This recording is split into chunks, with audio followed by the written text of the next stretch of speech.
Now आज का हमारा टॉपिक है रियलिटी ऑफ टेक्निकल एनालिसिस। हम जब ट्रेडिंग के बारे में सीखना शुरू करते हैं तो हम बहुत सी चीज़ों के बारे में सीखते हैं। Candlestick, support, resistance, trend line etcetera. Hammer बने तो बाय कर लो, प्राइस सपोर्ट के पास आए तो बाय कर लो, ट्रेंड लाइन ब्रेक हो तो बाय कर लो। ये बेसिक चीज़ें हम सीखते हैं, बट जब हम इन्हें रियल लाइफ में यूज करते हैं तो ये फेल हो जाते हैं और हम डीमोटिवेट हो जाते हैं। Now the question is, problem कहाँ है? सो अगर मैं अपने एक्सपीरियंस से बताऊं तो प्रोबेबली दो प्रॉब्लम हो सकते हैं जिनकी वजह से आप टेक्निकल एनालिसिस में फेल हो रहे हो। नंबर 1, आप चीजों को प्रैक्टिकली नहीं सोच रहे। नंबर 2, मोर एक्सपेक्टेशंस। आइए इन्हें एग्जांपल्स के हेल्प से समझते हैं। तो सबसे पहले सपोर्ट और रेजिस्टेंस का ट्रुथ जानते हैं। जब भी हम सपोर्ट या रेजिस्टेंस ड्रॉ करते हैं तो हमारा एक्सपेक्टेशन कुछ ऐसा होता है, जब प्राइस सपोर्ट के पास आएगा तो यहां से ऊपर चला जाएगा और जब प्राइस रेजिस्टेंस के पास आएगा तो यहां से नीचे चला जाएगा। यही हम सोचते हैं। और जब प्राइस रेजिस्टेंस के थोड़ा ऊपर जाता है तो हम सोचते हैं ये एक ब्रेकआउट है, अब प्राइस यहां से ऊपर चला जाएगा।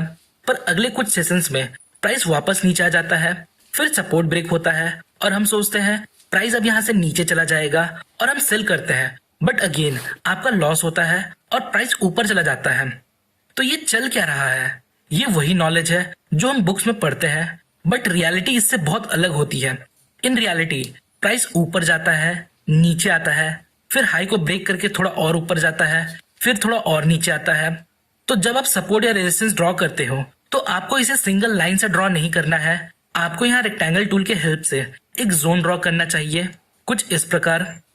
हालांकि आप स्ट्रेट लाइन का यूज कर सकते हो, पर आपको इसे एक जोन की तरह ट्रीट करना चाहिए, ना कि सिंगल लाइन की तरह। अगर आप सपोर्ट और रेजिस्टेंस को एरिया की तरह ट्रीट करते हो तो आप फेक आउट से बच सकते हो, क्योंकि सपोर्ट और रेजिस्टेंस कोई मैजिकल लाइन नहीं होता कि प्राइस जस्ट इसी लेवल पर आएगा और एग्जैक्ट यहीं से टर्न हो जाएगा। आइए कुछ एग्जांपल्स देखते हैं। यहाँ देखिए, हमने रेक्टेंगल टूल के हेल्प से यहाँ लेवल्स को ड्रॉ किया है। ये हमारा प्रीवियस सपोर्ट था जो आगे हमारे लिए रेजिस्टेंस का काम करता है।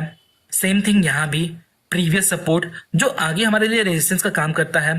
प्राइस रेजिस्टेंस से नीचे आता है, फिर अगेन इस लेवल पर रीटेस्ट करता है।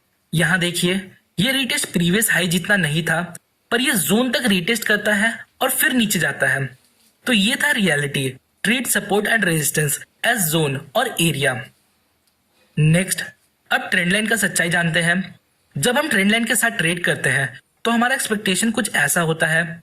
यहाँ price multiple times trend line के साथ रिएक्ट करता है, तो हम सोचते हैं next time price exactly same इसी ट्रेंड लाइन से नीचे चला जाएगा।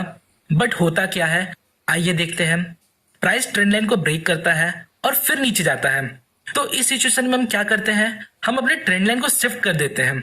अब होता क्या है, जैसे जैसे हमारा ट्रेंड लाइन ब्रेक होता है हम एक और नया ट्रेंड लाइन ड्रॉ करते हैं और अपने ट्रेंड लाइन को शिफ्ट करते रहते हैं। सो हमें इस प्रॉब्लम से कैसे डील करना है?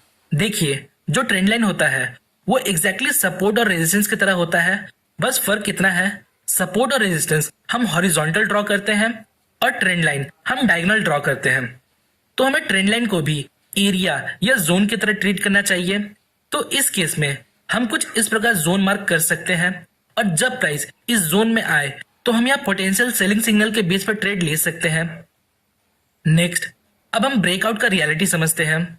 ब्रेकआउट ट्रेडिंग में हमारा एक्सपेक्टेशन कुछ इस प्रकार होता है। हम देखते हैं मार्केट अप ट्रेंड में है, मार्केट यहाँ प्रीवियस हाई को ब्रेक करता है, फिर रैली करता है, ब्रेक करता है, फिर रैली करता है, अगेन ब्रेक करता है और फिर रैली करता है। एंड नाउ मार्केट यहाँ हाई को ब्रेक करता है और हम सोचते हैं प्राइस यहाँ से ऊपर जाएगा, क्योंकि पिछले कुछ मंथ से मार्केट अप ट्रेंड में है और सभी ब्रेकआउट के बाद हमें अच्छा रिजल्ट मिला है। सो आइए आगे देखते हैं क्या होता है। मार्केट यहाँ ब्रेकआउट के बाद कुछ सेशन में वापस नीचे आ जाता है और यहाँ ब्रेकआउट फेल हो जाता है। सो यहाँ क्या हुआ? तो आंसर है, यहाँ रियलिटी सामने आया और वो रियलिटी ये है कि कितना भी अच्छा ट्रेडिंग सेटअप हो, चाहे सारे किस्मत के सितारे आपके नसीब में क्यों ना हो, अच्छे से अच्छा ट्रेडिंग सेटअप गलत हो सकता है। तो ये टेक्निकल एनालिसिस का एक कड़वा सच है। कैंडलस्टिक फेल होता है, सपोर्ट रेजिस्टेंस फेल होता है, बेहतर से बेहतर स्ट्रेटेजी फेल होता है। तो इससे हमें क्या सीखने को मिला?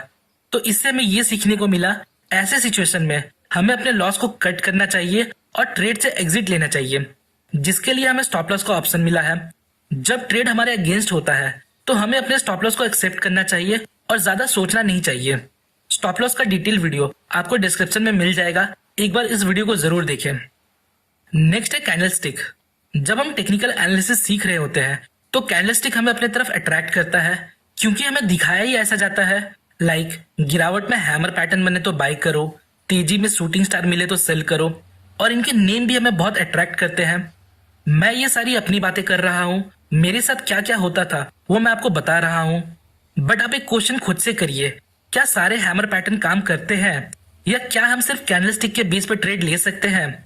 सो answer is no, because candlestick trading में कॉन्टेक्स्ट मैटर करता है। हमें ट्रेंड को आइडेंटिफाई करना होता है, then area of value like support resistance, demand supply, moving averages etcetera. फिर उस एरिया ऑफ वैल्यू में अगर हमें कोई पोटेंशियल सिग्नल मिलता है कैंडलस्टिक के रूप में, तब हम ट्रेड लेते हैं। बट शुरुआत में हम सिर्फ कैंडलस्टिक के बेस पर ट्रेड लेते हैं बिना अदर फैक्टर्स को कंसिडर किए, और हमें लॉस होता है। फॉर एग्जाम्पल, हमें डाउन ट्रेड के दौरान एक हैमर मिलता है और इसके साथ कोई सपोर्टिंग फैक्टर नहीं है, और वहीं दूसरे तरफ हमें डाउन ट्रेंड के दौरान सपोर्ट लेवल पर एक हैमर मिलता है। अब आप बताइए इनमें से किस हैमर को आप कंसिडर करोगे? तो आंसर है जिसके साथ हमें कोई एडिशनल फैक्टर मिलता हो जो हमें इंडिकेट करे अब प्राइस यहां से ऊपर जा सकता है। सो अगर एडिशनल फैक्टर्स और कॉन्टेक्स्ट को अगर हम कैंडलस्टिक के साथ कंबाइन करके यूज करें तो ये हमारे लिए यूजफुल हो सकता है। कैंडलस्टिक पर मैंने कुछ इंपॉर्टेंट वीडियो बनाया है, उसका लिंक आपको डिस्क्रिप्शन